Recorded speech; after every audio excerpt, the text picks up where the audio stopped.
Antonio Gutierrez, the Secretary of the United Nations, has said, "The COVID-19 pandemic is a public health emergency, but it is far more. It is an economic crisis, a social crisis that is fast becoming a human rights crisis."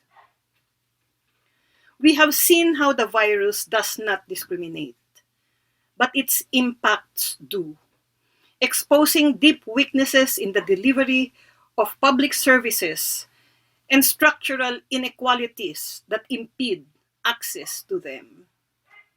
We see the disproportionate effects on certain communities, the rise of hate speech, the targeting of vulnerable groups, and the risks of heavy-handed security responses undermining the health response. More than ever, governments must be transparent, responsive, and accountable. Civic space and press freedom are critical. Civil society organizations and the private sector have essential roles to play. And let's not forget, the threat is the virus, not people. Unfortunately, the Philippine President Rodrigo Duterte has not heeded the words of the United Nations. Even before the COVID-19 pandemic, the human rights situation in the Philippines was already grave. With President Rodrigo Duterte's authoritarian militaristic response to COVID-19, the human rights situation has worsened. To start with, the President initially belittled the COVID-19 threat of pandemic. Thus, government response was late and hopelessly inadequate, especially given the situation of a long-neglected public health system. As the numbers of people infected with the disease rose, Duterte ordered a Luzon-wide lockdown, whereby people had to stay in their homes under enhanced community quarantine. The lockdown was implemented to curtail mobility, even while the Duterte regime did not have a comprehensive plan to contain the deadly virus, nor how to provide the survival needs of millions of families under lockdown who would lose their jobs and their incomes. Furthermore, disproportionately large numbers of doctors and nurses at the COVID-19 frontlines were infected with the disease early on. Many have died due to the lack of personal protective equipment. The ill-equipped Philippine health system has not been able to provide for the facilities and equipment needed to face the pandemic, nor the necessary protection for health frontliners. Duterte called Congress to an emergency session in order to pass emergency legislation termed Bayanihan to Heal as One. The law places the whole country under a state of emergency effective for 3 months unless extended. The President was given the power to realign funds to government measures that would address the COVID-19 pandemic. Some 18 million households were to receive an emergency cash subsidy of 5,000 pesos, or the equivalent of US $300.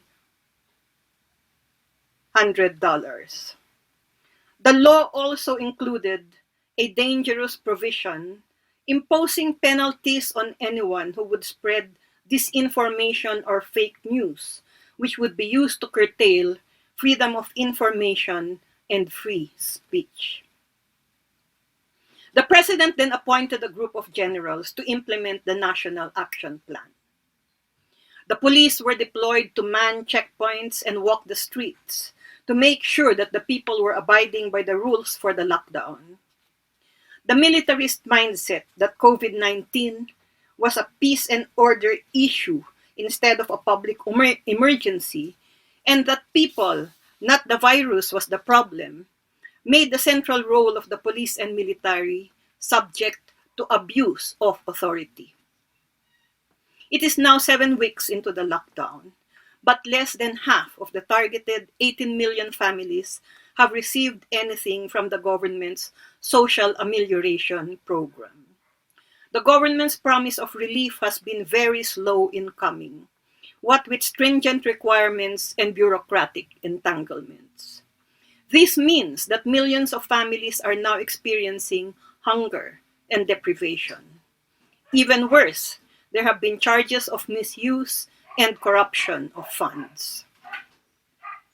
Much of the content of the news programs from day to day are of hungry people begging for food or complaining that they have not received the promised relief and social amelioration. More and more people are demanding government support for all whose livelihoods have been suspended due to the lockdown. Not only the informal and formal workers, but also other low-income families. The indigenous peoples who have long suffered historical government neglect are among the most affected sectors. Criticisms of Duterte's government's handling of the COVID-19 crisis have spiked, such that the Aus Duterte hashtag even trended on social media. An urban poor community in San Roque went out to demand the promised relief, for which they were arrested and charged. An artist in Cebu who came out with a sarcastic comment in Facebook was to be charged for purveying fake news. An overseas Filipino worker in Taiwan was threatened with deportation after she posted critical Facebook posts. There have been many reports of police abuse in checkpoints nationwide. A fish vendor was beaten, drugged, and arrested in Quezon City simply for failing to wear a face mask. A mentally challenged retired Army veteran was shot dead for violating quarantine protocols. In Antipolo, 39 violators were asked to stay inside a detention court for 10 hours without food or drink. 5 youths were locked inside a dog cage after breaking curfew in Laguna.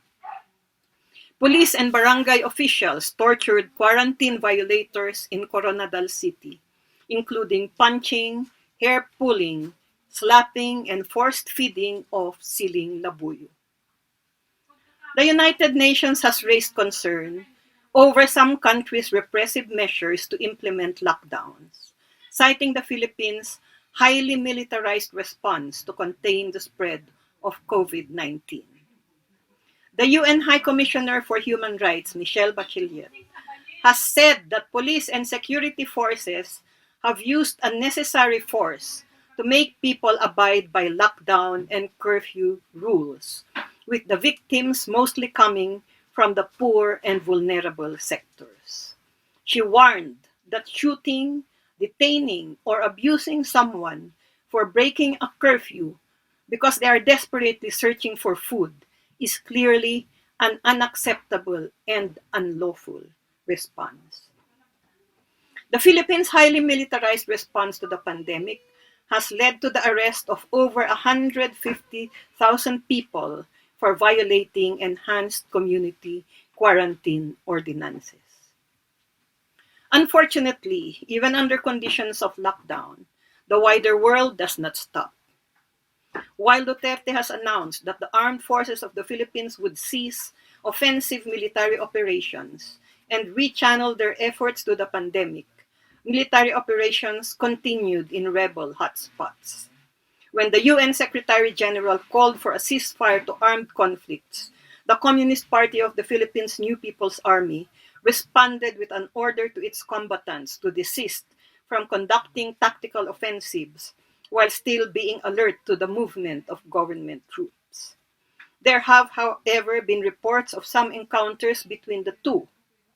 The president has threatened to formally declare martial law, while democracy and peace-loving groups have called for the resumption of the peace talks between the government of the Republic of the Philippines and the National Democratic Front of the Philippines. Meanwhile, the political vilification and red tagging of progressive civil society organizations is relentless. My organization, the Cordillera People's Alliance for the Defense of Ancestral Domain and Self-Determination, has been under constant attack from the military and their trolls in social media. Direct threats have been made against our chairperson, Wendell Bulingot, and even his children have unjustly been included in their vile threats. 2 helicopters hovered over Sagada Mountain Province and dropped black propaganda flyers, squandering government resources which could better have been used for much-needed relief. Illegal arrests on trumped-up charges have continued, as have extrajudicial killings. The latest, as of today, April 30, is Bayan Muna activist Jory Porquilla, who was shot dead by unidentified men wearing masks in Iloilo City. Before this, he was harassed by the police for conducting feeding programs and relief operations for the urban poor in Iloilo City. In any kind of crisis, such as the COVID-19 pandemic, the best of the people and the social activists stand out and shine. Non-government organizations, people's organizations, and civic-minded citizens and groups have pitched in to mitigate government shortfalls, although civilian relief operations have been subjected to bureaucratic rigmarole. At the community level, they create ways for the people to have food, shelter, and medical care, and to engage in mutual help. They call for donations from those who have more to be distributed to the less fortunate. And they do not get paid for the volunteer work that they render. The actions that they carry out for the common good under the circumstances of fighting the pandemic are their way of living out the activist slogan, to serve the people. The biggest problems under COVID-19 and forced community quarantine are inadequate mass testing, slow social amelioration for the poor, the economic slowdown, and the relentless assaults on human rights. Lockdown on its own will not succeed without the necessary medical and public health provisions to address the pandemic and the provision of social protection and economic assistance. While there is the necessity for physical distancing, there is, more importantly, the need for social solidarity as the world battles the deadly COVID-19 virus. The pandemic has unmasked the greed, selfishness, wastefulness, and harmfulness of imperialism and the dominant capitalist neoliberal order, which has been the source of social inequality and environmental destruction, climate change, and most other global crises that humanity has been confronted with. It is time to take stock and work towards a new normal. No more business as usual, as what was accepted as normal before COVID-19 has brought us to this global crisis. Let us draw the important lessons from the survivals of the communal core value systems of indigenous communities worldwide. Common ownership of ancestral land and the means of production. Community interest over private interest. Stewardship of the environment for future generations. Production for the common good, not profit. Mutual help. Food sharing. Frugality. Not wasting anything. Simple living. These altruistic communal core values have survived the test of time because they have relevance for all times. It is time now to work for the system change and a more humane socialist future.